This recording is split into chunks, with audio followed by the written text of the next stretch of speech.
Okay, good morning. So we're up to Siman Shin Aleph. So this is the long one, and this is where we start the Melachas of Shabbos. But actually, what we'll do today, Mitzvah Hashem, the first few seifim of this long Siman deals with just issues of running on Shabbos and jumping and walking and running on Shabbos. So let's take a look. The Siman is called Be'ezek Helim Mutter Lotzeis B'Shabbos Ve'ezim Hem Asurim. Okay, so we'll go into that detail in Mitzvah Hashem soon. But let's just start off with Sif Aleph. Ein lorutz b'Shabbos. You're not allowed to run on Shabbos. Elem kein hu ledvar mitzvah. Unless you're running to dvar mitzvah, you're going to Kagoyin, Beis HaKnesses, Uchiyotzi Boi. You're running to shul or similar. Hagar va'osa liftzoya yosep me'amo pepsia achas. You shouldn't take long strides on Shabbos. Im efshel lebepachos, if it's possible to do shorter strides. Says in the Mishnah Berurah. Now, why not? Why can't you run on Shabbos? Ein lorutz b'Shabbos shenemar, says the Mishnah Berurah, v'chibadetoi me'asos tzrochecha. You honor Shabbos by desisting from doing your own things. V'darshu, and the Gemara explains, shelo yehi lucha b'Shabbos ki lucha b'chol, that your walking on Shabbos should be different to that on as a weekday walking. Shederech ha'adam lemahev v'lorutz achar asaka. During the week, a person is busy, you're running. And even, and therefore on Shabbos, therefore your walk should be a bit more calm and measured and relaxed. And moreover, during the week you shouldn't take a psia gasa. It literally means a haughty stride. The Gemara says that it takes away 1/500th of your eyesight if you take an arrogant stride. Aside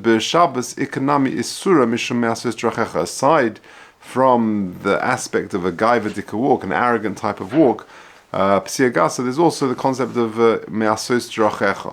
Now, if you take a look at footnote number 3,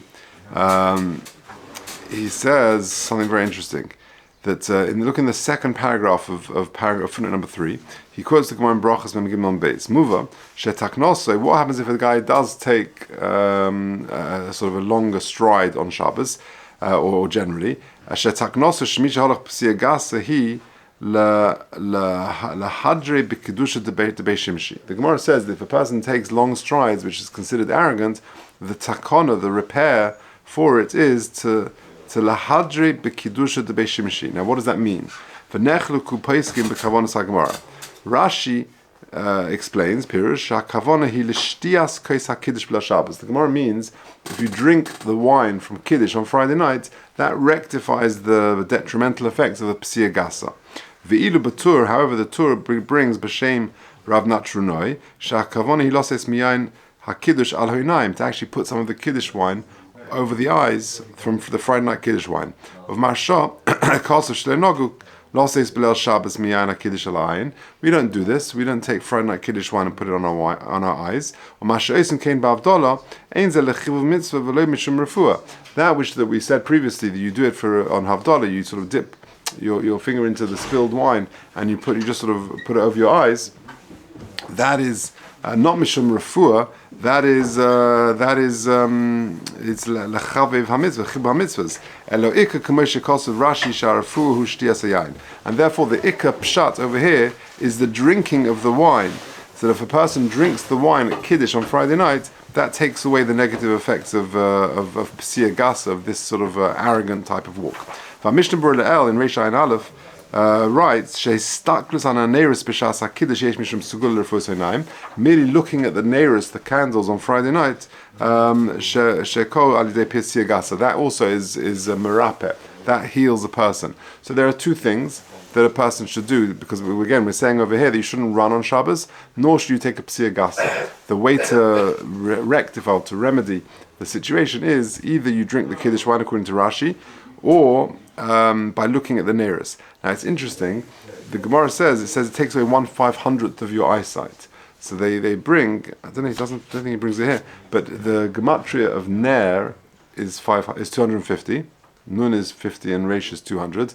Neiros, you got two neiros on Shabbos. So neiros is 500. So therefore they say that it's mesak in that, because ner times 2 is 500, so it gives you back the 500 as it were. Okay, Steve Carlton base. So va'asa So the Ramah adds, not only is it also to run, like the Mechaber says, but also lifsoya yoyse me amo psia achas. You shouldn't take long strides. Vuadin she also likvos, you shouldn't jump as well.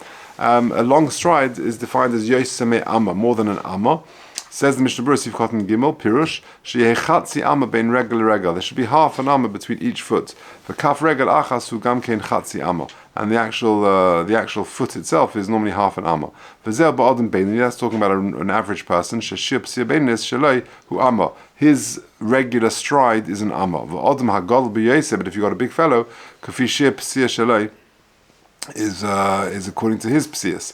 I remember once going on a hike with a school, and I went with another Rebbe, and the other Rebbe is much shorter than I am. I'm quite tall, he's quite short, and I asked him, he had a step count on his, he was somehow measuring his steps that day or something, and I had one on my phone as well. So I measured, and he had like 20,000 steps just till we got to the peak of this mountain, and I had like 14 or 15,000 steps. So it depends on the height of a person. But if it's not possible, then we'll see soon. Then you are actually allowed to take longer strides, or you're allowed to run. Okay, base. Bachurim hamisangim bekvitzasam murutzasom muta. Young. It doesn't say children. It says bachurim. I remember Rafael Golker once told me that he was in Gateshead, and he was walking on the street, and then he sees Yeshiva Bacha running down the street and suddenly jump on one of these big dustbins, these big garbage bins, and he sort of leapfrogged over it, and then suddenly Rafael came out. And then he said, Bachurim hamisangim bekvisasim v'risosam. Yeah, that's nice. It doesn't say boys, it says Bachurim. Yeah, okay, Bachurim hamisangim bekvisasim v'risosam. Muta, if they get Einik Shabbos by jumping and running, that's muta. And also, seeing things which you're in is a delight. And it's also muta l'tayil, to take a nice Shabbos stroll, that is allowed. Says the Mishnah Berurah, Sif Kotzen Hey, muta. So boys, if that's their delight, that they like jumping around, then it's muta even l'chatchila. Shezeh einik shelahem, that is their einik Shabbos. V'chein lirois. Says the Mishnah Pirush, a kol adam mutalaris kadei liros dava shemis anig bay. A person is allowed to run in order to see something which gives him einik Shabbos. V'chein mutal l'tayil, and so too a person is allowed l'tayil to take a stroll, to take a walk. Afilim kavnos l'isama v'lisama mishum refuah. Even if it's you go for a walk, I don't know, to Golder Park, and you're walking around and it's l'hisama, it's to exercise a little bit. Even if it's for medical, therapeutic exercise purposes, because if you're going for a walk, even though deep down you're thinking, this is good for me, and the doctor said I should walk more, that's okay, because it's not clearly mukach, it's not evident that you're doing this l'shum refuah. It's similar to what we've said previously, to have a hot bowl of chicken soup on Friday night because you've got a bit of a cold, or a whiskey because you've got a sore throat, or whatever it is, that's no problem, because it's not mukach that you're doing it l'shem refuah. You can't say, I'm doing this in order that.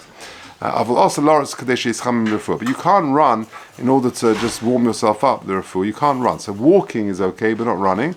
Given the mukhamilsa, because running is evident that you're doing it the shum refuah. For also mishum shchik hasamonim, and that comes under the big umbrella of refuah, which ultimately is a problem of shchik hasamonim. You might come to grind medication and things like that. There are those who are strict regarding even walking, if it's lihisama l'refuah, if it's to exercise or for medical purposes. Okay, Gimel. A person is walking and he comes to some sort of brook or some sort of river. Your person is able to sort of skip over it, and to jump over it. I feel even if it's very wide, that you can't have 2 feet on the ground at the same time, that you've got to literally jump it. And better to jump it than actually to go the long way round, because you're being marbe behiluch on Shabbos, and you can't just wade through it, because you're going to wet your clothes, and you might come to schita. Says the Mishnah Berurah, Tzivkot Mches, the Dalgoi Velikpaitz, Dilug Mikri Shemafsik Raglov Berachova. Dilug means you're taking a very large step. You're taking both feet off the ground in one go. That's the difference. But better to jump it than Mimashi Yakifeno. If it's possible where it's impossible to do the feet, so then mutter. Then you can't, it's too wide for you to jump it. So then it's mutter to go around it. Avalava ba'asa, but to wade through it is asa. That you can't do.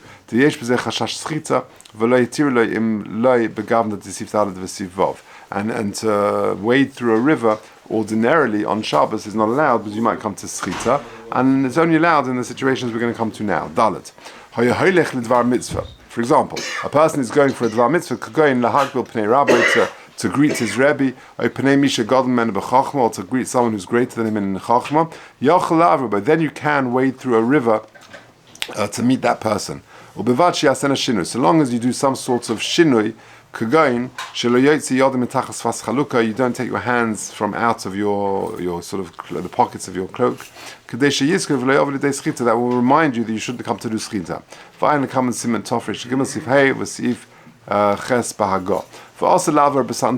You can't go in sandals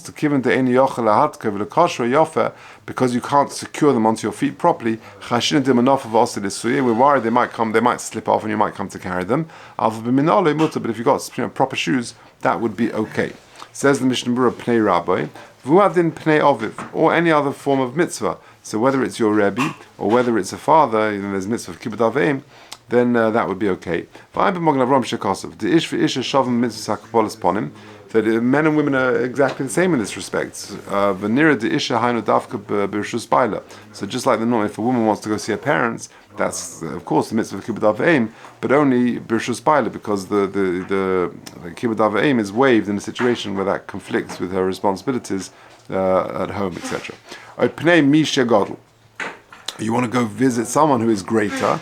That excludes a Rav going to visit his Talmud. The Osa, that's not allowed. If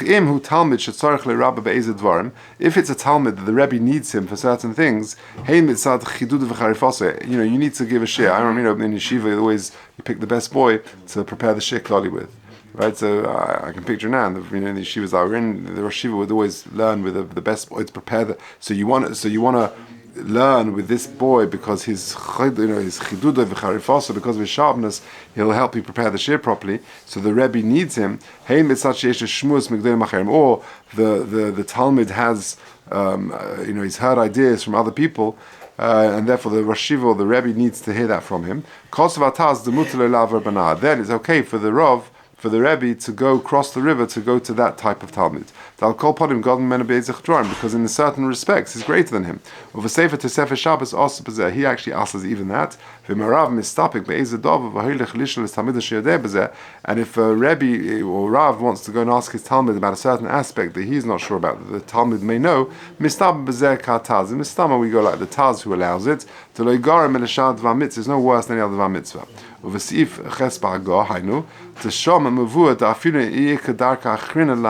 If there's a longer way to walk around it, better to wade through the river than to go the long way around, because it's allowed. You're allowed to go through the Dvar Mitzvah. But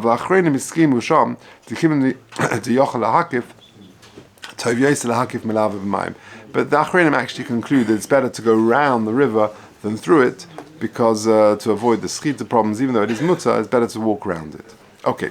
Seif hey. Ha'holich ledvar mitzvah mutter lavra b'mayim af b'chazara. Someone who is going on a dvar mitzvah is allowed to wade through the river even on the way back. Why? That he shouldn't come to desist from going next time round. Says Rashi, says Mishnah Berurah Sifkat Yud Gimel, Shepam acheres lo yechol ledvar mitzvah kim shelo tir lo lachzor. Next time he'll think twice about it, because I'm not allowed to come back. I'm not going to bother to go in the first place. That's how Rashi explains. Sifov, ha'ilech, and the last one, ha'ilech lishma peirosov. Someone who's going just to check his field, to see how his fruit are doing. Mutar lo lavra b'mayim ba'licha, avol lo b'chazora. He's allowed to go there, but not on the way back. Why? Says the Mishnah Berurah Sifkat Yud Dalet, the shmiras mamoin nami have a ksas mitzvah. Interesting.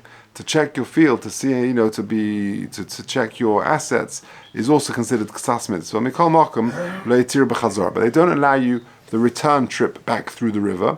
The ein advar mitzvah kol kach, because it's not as big a mitzvah as it is to lahakbel pnei Rabbi or kibbud aveim or mishum shelo tei machshul asid lavoi lo shayach b'zeh. So okay, so you don't go next time. So nishkefelig. So you won't go next time and you won't check your fruit. And we're not worried about that anyway, because chances are he will go next time. Because the person generally is bahul al mamona, he's always anxious about his finances, and therefore, even if you don't allow him to come back through the river, it won't deter him from going next time. These also should have some sort of reminder, so he shouldn't come to do schita. So just to... So for Dvar Mitzvah, he can come back. So v'lahag b'pnei Rabbi, your thing, but if it's a mitzvah k'tzas, such as checking your property and assets and seeing... If he's gone to check the property and then to come back... Yeah, he's allowed to come back, but not through the river. Yeah. So just to summarize, what have we said? We said ein loretz b'Shabbos, you shouldn't run on Shabbos, and that's based on v'chibaltem me'asos trachecha, that our walk should be different on Shabbos. It should be more leisurely and less rushed. However, ledvar mitzvah could go to Beis HaKnesses or things like that. That would be allowed, and one shouldn't also take a psia gasa on Shabbos. The remedy for psia gasa is either, as Rashi explains, to drink from the kiddush wine. Others say to actually put it on your eyes, but with the Magen Avraham says that's we don't do that nowadays. That's only the Havdalah, and that's not Lishum Refuah, that's to do with the Chivuh HaMitzvah, or to look at the Neiros. And we said Neir is Gematria 250, Neiros, you need 2 candles, is 500, so that restores the 100 for the 500 that is taken away through Psia Gasa. Bachurim who enjoy, that's their delight on Shabbos, to jump around and to kofetz, that would be okay. And the Dvar Mitzvah, you're allowed actually to go through a brook of water for a Dvar Mitzvah, for example, Hagmei Rabba or Pnei Aviv Imay, to go there and back. Hashem Kain, if it's just a Mitzvah K'tzas, for example, Lishma prepare Osov to check his field and see how his fruit are doing, that's only allowed on the way out, because it's a Mitzvah K'tzas, but not on the way back. Because if he doesn't, if it is deterred from going next time, Nishkafelech, and B, chances are he won't be, because he's Baal al Mamoni. Okay, we'll leave it there.